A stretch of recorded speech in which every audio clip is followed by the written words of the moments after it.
정병기의 논문 작성법 시간입니다. 이번에는 연구 방법 모색에 대해서 알아보겠습니다.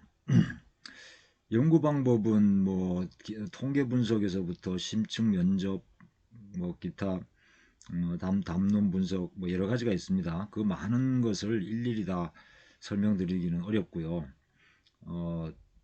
이번 시간에는 선행 연구가 많은 경우, 적은 경우, 없는 경우 이렇게 해서 지금까지 공부했던 그 분류에 따라서 어떻게 연구 방법을 모색할 것인가에서 시작해서 대표적인 연구 방법의 분류 유형을 알아보고요. 그리고 경험 연구와 문헌 연구에 대해서 뭉뚱그려서 좀 다소 좀 상세하게 알아보는 그런 시간을 갖겠습니다. 상세하게 통계 분석이라든가 뭐 SPSS를 활용해서 분석하는 것 또는 심층 면접, 인터뷰 면접하는 것들은 뭐 상당히 그 자체가 방대하고 또 정교하게 또 수업이 진행되어야 돼요. 그래서 그런 것들은 또 여러 뭐 여론조사 기구라든가 또는 대학에서도 수업을 뭐 강의를 제공하고 있죠. 그래서 뭐 거의 한 학기 정도 소요되는 그런 정도의 분량입니다. 그래서 그것까지 우리가 여기서 다 할 수는 없어요. 다른 뭐 인터넷에서도 그런 연구 방법에 대해서 강의하는 것을 제가 간혹 봤는데 뭐 그런 것을 참조하셔도 되겠고요. 그래서 여기서는 그렇게 다 할 수는 없고 어느 정도 훑어보는 그런 정도로만 만족해야겠습니다. 자, 선행 연구에 따른 연구 방법 모색도 앞에 강의를 들으신 분은 뭐 이 화면이 익숙하실 거예요. 세 가지로 분류를 했죠. 선행 연구가 많고 논의가 잘 정리된 경우, 그리고 선행 연구가 드물고 논의가 전혀 혹은 잘 정리되지 않은 경우, 그리고 마지막으로 선행 연구가 전혀 없는 경우, 이렇게 세 가지였죠. 여기에 맞추어서 간략하게 알아보겠습니다. 첫 번째, 선행 연구가 많고 논의가 잘 정리된 경우입니다. 이럴 때는 개론서와 입문서를 선택해서 선행 연구 검토도 해야 한다고 했죠. 마찬가지로 여기도 개론서와 입문서를 선택해서 숙지하고 언급된 논의들을 찾아서 모두 검토합니다. 그래서 특정한 연구 방법을 그대로 적용하거나 보완하는 것이 일반적인 방법입니다. 선행 연구가 많이 있으니까 그 중에 거기 그런 연구들이 또 다양한 방법들을 사용했을 거 아닙니까? 그러니까 그 여러 방법들이 소개가 되어 있죠. 그래서 그 중에서 대개는 한 가지 방법이 적용해도 별로 문제가 없습니다. 그런데 내가 지금 선택한 주제가 그러기에는 좀 너무 새롭고 좀 어렵다면은 뭐 두세 가지 방법을 적절하게 조합해서 종합해서 새로운 방법을 만들어 갈 수도 있겠죠. 자, 두 번째, 선행 연구가 드물고 논의가 전혀 혹은 잘 정리되지 않은 경우입니다. 이런 경우에는 선행 연구들을 수집하여 비교하고 정리해야 되겠죠. 다 읽어봐야 한다 그랬어요.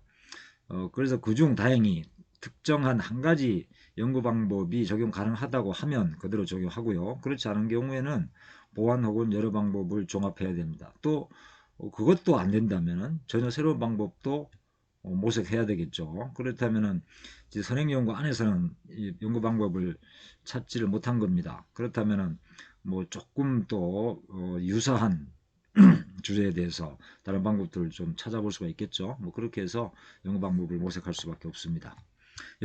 선행 연구가 참 전혀 없는 경우에는 이런 경우에는 조금 전에 얘기했던 것 중에 마지막 방법이 되겠죠, 그죠? 이런 경우에는 뭐 다른 관련 주제의 주제를 훑어보고 거기서 과연 어떤 방법을 사용했고 이것이 내 주제에도 적용이 가능한가라는 것을 좀 훑어봐야 됩니다. 그래서 간접적인 적용 가능성이 있는 연구 방법들을 천착하고 특정한 연구 방법을 하나 발견했다면 적용하고 어, 적용할 수 있겠지만 그런 경우보다는 이를 좀 더 간접적인 주제였으니까 내 주제에 적용하려면 일정하게 좀 보완을 해야 되겠죠, 그죠? 조금 변형을 해서 그렇게 해서 적용을 해야 될 겁니다. 아니면 마찬가지로 두세 가지 종합하거나 아니면 완전히 새로운 연구 방법을 또 모색할 수밖에 없습니다. 그러니까 전에도 말씀드렸지만 이 선행 연구가 전혀 없는 경우가 읽을 것이 적어서 좀 더 쉬울 것 같지만 그래서 학생들 같은 경우에는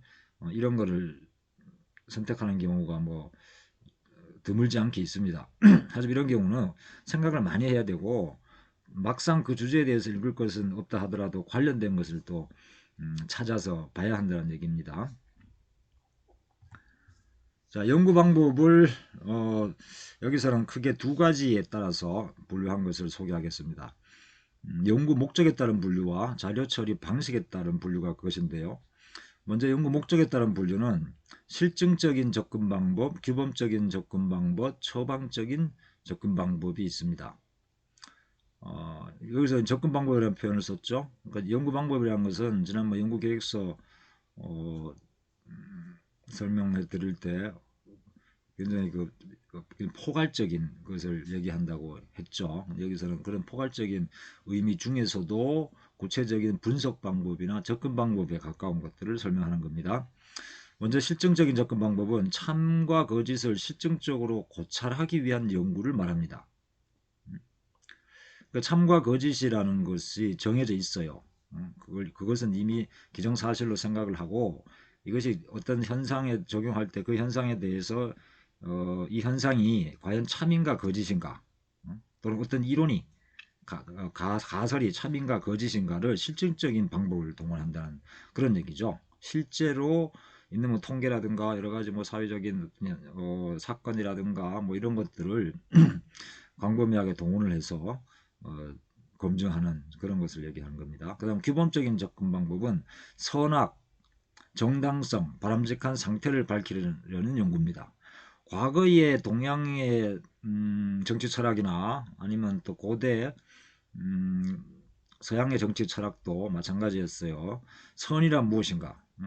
정치에서도 보통 선한 정치는 무엇인가? 이걸 얘기하는 거죠. 정치의 선, 또 정치의 정당성, 또는 사회 질서의 정당성, 바람직한 상태, 이런 것은 도대체 어떤 것인가? 이런 겁니다. 민주주의란 어떤 것인가? 이런 얘기가 되겠죠. 국가는 무엇을 해야 하는가? 이런 것도 마찬가지입니다. 그런 것들을 주로 규범적인 접근 방법이라고 합니다. 그리고 세 번째, 처방적인 접근 방법인데 이상적 상태에 도달하려는 방법을 발견하려는 연구입니다. 그러니까 이상적 상태는 정해놓는 거예요. 그러니까 막스주의자 입장에서는 꼬뮨 사회, 공산주의 사회를 이상적 상태로 하고 거기에 도달하기 위한 방법, 혁명의 방법이라든가 이런 것을 연구할 수가 있겠죠. 또는 자본주의 자유시장 경제 질서라면은 그 순수한 아담 스미스가 했던 것 같은 질 좋고 값싼 물건을 생산하기 위해서 기업들이 그야말로 선의의 경쟁을 하고 소비자들은 그에 따라서 값싸고 질 좋은 물건을 소비하는 거죠.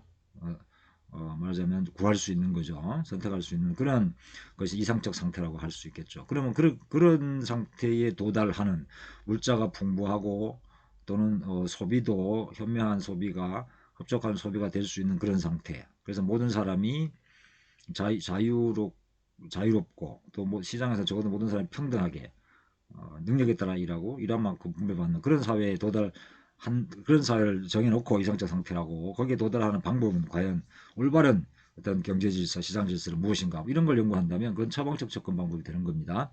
이런 것은 주로 관공서라든가 기업이라든가 이런 데서 프로젝트를 많이 제시를 하겠죠. 그럼 거기에 그것을 이제 수주한 연구팀이나 연구자가 맞춰서 처방을 제시하는 겁니다.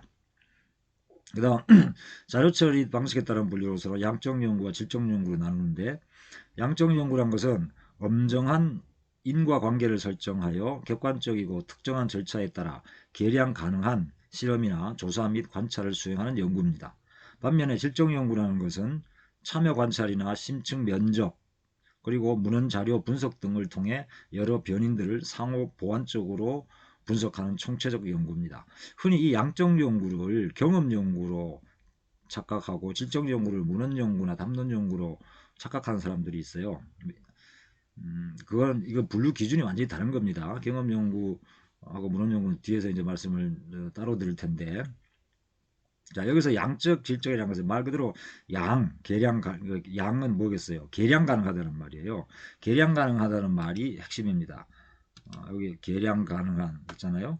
그 다음 질적 연구라는 것은 계량 가능한 부분과 관계없이 그냥 깊숙하게 그 질적 측면을 중심으로 보자는 거죠. 그러니까 양적 연구라는 것은 대표적으로 뭐 실험, 조사, 관찰 이런 것이 수치로 주로 측정이 되는 겁니다.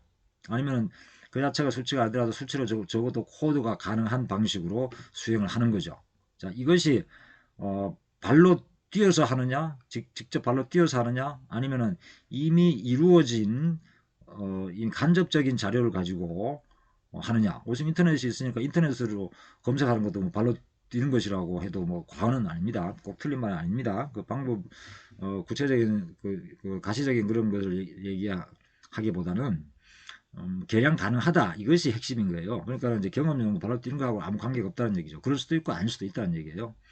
자, 질적 연구도 마찬가지입니다. 참여 관찰. 참여 관찰은 또 그렇죠. 이것도 어떻게 보면 실제로 어떤 민속학이나 인류학 같은 경우에는 저 아프리카 오지라도 가가지고 실제로 거기에서 몇 달씩 같이 살면서 연구합니다. 또 뭐 동물학자 같은 경우에도 뭐 고릴라하고 수년 동안 같이 살면서 연구한 유명한 어떤 그 학자도 있잖아요. 뭐 그런 거라든가, 뭐 식물 관찰 같은 경우도 깊숙이 계속 관찰을 해야 되겠죠. 뭐 그런 것입니다. 그다음 직접 만나서 심층 면접을 하는 것, 그리고 또 문헌을 방대하게 수집해서 분석하는 것, 이것도 질적 연구죠. 자, 이런 경우가 이런 경우에는 수치로 분석해 내는 방법을 택하지 않습니다. 이것을 수치로 변형해서 한다면은 그것은 양적 연구가 되겠죠. 수치로 변형하지 않고 그것을 어떤 다른 기준, 담론적 기준을 적절히 설정을 해서 거기에 맞춰서 분석해 나가는 그러한 것을 질적 연구라고 하는 겁니다. 질적 연구 또한 말하자면 경험 연구일 수도 있고 문헌 연구일 수도 있습니다. 자, 그러면 이번 경험 연구와 문헌 연구로 들어가서요. 먼저 경험 연구를 보겠습니다. 경험 연구의 정의는 연구자 자신이 직접 1차 자료를 제작하여 분석하거나 학술적으로 가공되지 않은 각종 행태 자료들을 직접 수집하여 분석하는 연구 방법입니다. 여기서 핵심적인 단어는 뭘까요? 직접이라는 것, 그리고 1차 자료라는 것입니다. 자, 그 다음 경험 연구가 필요한 경우를 볼까요? 이걸 먼저 말씀드려야 위에 것이 또 같이 이해가 될 수 있으니까요. 자, 이론적 근거를 찾을 수 없을 때나 선행 연구가 없을 경우, 혹은 경험적 조사를 통해서만 가능할 때 하는 겁니다. 자, 여기서 이론적 근거를 찾을 수 없을 때, 이건 무슨 얘기일까요? 이론적으로 설명할 수 없는, 담론적으로 충분히 규명할 수가 없습니다. 그래서 말하자면 이론을 만들어내야 돼요. 귀납적으로. 그러려면 어떻게 됩니까? 아직 가공되지 않은 직접적인 자료, 그것이 질적이든 양적이든 상관이 없습니다. 둘 다일 수도 있어요. 그래서 직접 발로 뛰어서 그러한 자료들을 수집해서 분류하고 코딩하고 그렇게 해서 귀납적으로 공통되는 원칙들을 찾아내는 거죠. 그런 다음에 원칙이 나온 다음 그 이론화되는 겁니다. 그러니까 이걸 귀납적인 방법이죠. 이런 경우가 맞아. 그래서 연구자 자신이 직접 1차 자료를 분석하는 겁니다. 그래서 학술적으로 가공되지 않은 형태 자료를 분석하는 겁니다. 자, 여기서 제작까지 또 해야 되겠죠. 뭐 대표적인 게 뭐가 있을까요? 여론조사죠. 여론조사 자료가 없죠. 그러면 다양한 여론조사의 어떤 그 방법이나 기준이라든가 뭐 조사 대상 이런 것을 과학적으로 치우치지 않게 설정을 해서 뭐 설문 항목도 만들고 문항도 만들고 해서 직접 설문을 띄워서 하잖아요. 그것은 뭐 발로 직접 만나서 할 수도 있겠지만은 요즘 인터넷이나 전화나 뭐 다양하게 메일로 이런 것으로 수집할 수도 있겠죠. 자, 이런 경우입니다. 이런 경우라면 1차적으로 직접 제작하는 경우죠. 자, 그다음 선행 연구가 없다. 자, 마땅한 선행 연구가 있다면은 그것을 토대로 해서 연구를 조금만 더 보완하고 발전시켜 나갈 수가 있을 텐데 그렇지가 않다는 거죠. 선행 연구 없으니까 이것도 역시 마찬가지 이론적 근거가 없는 거하고 유사한 상황입니다. 처음부터 시작을 해야 되는 거예요. 그러니까는 이런 경우에는 실증적인 또는 경험적인 자료가 필요하죠. 하지만 선행 연구 없다 그래가지고 반드시 경험 연구를 해야 되느냐? 그건 또 아니에요. 다른 조건들과 결합한 상태입니다. 경험 연구가 경험적 조사를 통해서는 불가능할 때, 그런 연구가 없으면서도 경험적 조사를 통해서는 조사를 통해서만 할 때, 그러니까 경험적 조사가 아니고서는 불가능하다는 얘기죠. 책만 읽어가지고는 기존에 있었던 어떤 그 문헌적인 자료만 가지고는 도저히 분석을 해낼 수가 없는 그런 것들, 아직 한 번도 분석이 되지 않은 사회 현상 같은 건 그러겠죠. 근데 과거의 현상이라면 안 되겠죠. 과거 현상을 지금 어떻게 타임머신 타고 가가지고 사람들 만날 거예요? 그건 안 되죠. 목격할 수도 없잖아요. 어떤 사건에 대해서도 그런 경우는 어쩔 수 없이 분명히 한계가 있지만 기록이라는 것이 한계가 있잖아요. 있지만 기록된 것을 통해서 할 수밖에 없겠죠. 그렇다면 그것은 문헌 연구가 해당이 되겠고요. 여기서는 그렇지 않죠. 경험적 조사를 통해서만 가능하더라도 그것이 실제로 경험적 조사가 이루어질 수 있어야 되겠죠. 그죠? 자, 그 다음, 이 경험 연구라는 것은 제가 말씀드린 것처럼 일단 선행 연구도 없어요. 이론적 근거도 없어요. 처음부터 자기 이론을 만든다는 심정으로 시작을 해야 되는 겁니다. 선행 연구 없으니까 자기가 처음에 이 분야를 개척하는 거예요. 그러려면은 정해진 용어가 또 없을 거 아닙니까? 그러니까 용어도 유사한 분야에서 이미 사용하고 있는 용어들을 이 대상에, 이 주제에 맞게끔 이 용어를 또 조작을 해야 됩니다. 그 조작화라 그래요. 조작이 아니고, 조작이라 그러면은 없는 것을 막 만들어내는 그런 것이고, 조작이라는 것은 오퍼레이션 한다는 겁니다. 그래서 정교화 시킨다는 그런 말이에요. 변형시켜서. 자, 그래서 용어도 새롭게 새로운 상황에 어울리도록 철저하게 정의를 내려야 됩니다. 자, 마지막으로 이제 문헌 연구입니다. 문헌 연구의 정의는 다른 연구자들이 이미 연구한 내용의 자료를 수집하여 그것을 중심으로 자신의 연구 과제와 비교 분석하거나 사상가 및 이론가들의 연구와 주장을 분석하거나 비교하는 연구 방법입니다. 그러니까 이미 선행 연구가 돼 있죠. 이론적 배경도 있습니다. 그죠? 그래서 그런 것들 중심으로 하는 거예요. 이미 문헌으로, 논문으로, 분석으로 나온 것들, 그런 것을 가지고, 뭐 사상이나 이론 같은 건 대표적입니다. 사상이나 이론을 이미 책으로 나와 있죠. 그런 것을 또 분석하는 경우겠죠. 뭐 비교 연구는 또 다음 시간에 또 제가 따로 강의를 제작하겠지만, 자, 그렇게 해서 비교 분석하는 거겠죠. 자, 그러면 이것도 용어 정의는 그러면 경험 연구에 비해서 덜 치밀해야 하냐? 그거는 덜 치밀해야 할 수도 있다라고 해도 틀리진 않습니다. 하지만 여전히 일정하게 치밀해야 됩니다. 그러니까 처음 적용하는 것이기 때문에 그것을 조작이 필요해요. 거기서는 정말 이 조작이 굉장히 정교하고 엄밀해야 되는데, 이 문헌 연구 같은 경우는 이미 사상이나 이론에서는 뭐 사상 같은 거 봅시다. 사회사상, 정치사상, 뭐 자연철학, 과학사상 같은 경우도 마찬가지죠. 거기에 이미 어떤 용어들이 있어요. 그러니까 기본적으로는 그런 용어를 사용할 수 있다는 거죠. 그래서 상대적으로 덜 치밀할 수도 있다는 얘기죠. 그 있는 용어들을 나한테 맞게끔 어느 정도 변형하거나 그것을 좀 더 깊숙하게 정의를 내리는 뭐 그런 정도라고 하면 됩니다. 다만 논란이 되는 용어가 있다면 이것은 엄밀하게 경험 연구에 못지않게 엄밀하게 정의를 내려야 됩니다. 그러니까 학자마다 다르게 쓰는 용어들이죠.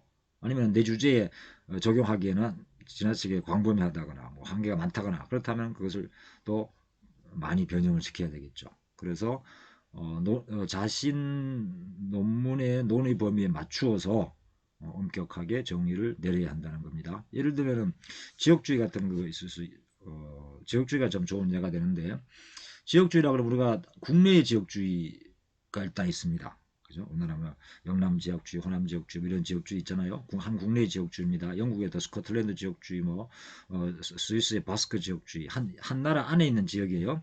자, 그렇다면 또 다른 의미, 좀더 이거 반대되는 아시아 태평양 지역, 중동 지역, 이런 광범위한 지역주의도 있습니다. 경제학에서도 쓰고요. 이런 의미의 지역주의라는 용어도 있습니다.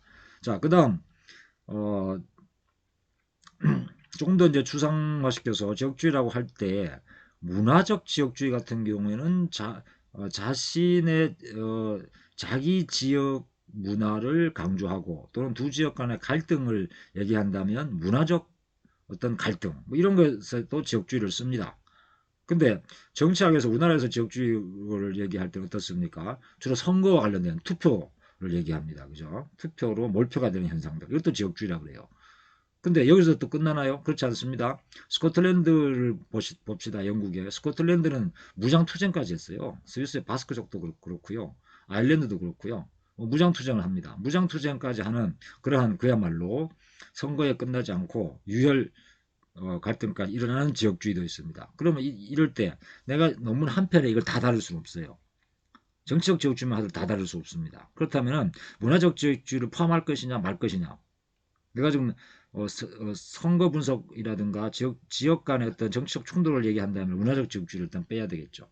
그러면 여기서 또 조작적 정의가 필요한 거예요. 오퍼레이션이 필요한 겁니다.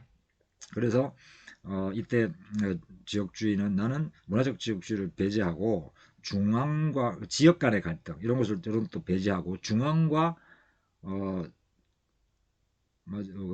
피어갑 지역이겠죠. 중앙과 지역 간의 정치적 갈등 이것을 한정해서 보겠다 한다면은 그렇게 정의를 내리는 겁니다. 내가 이 논문에서 지역주의는 중앙과 지역의 정치적 갈등을 지칭한다. 이렇게 지역주의라는 용어를 제정해 내리는 거죠.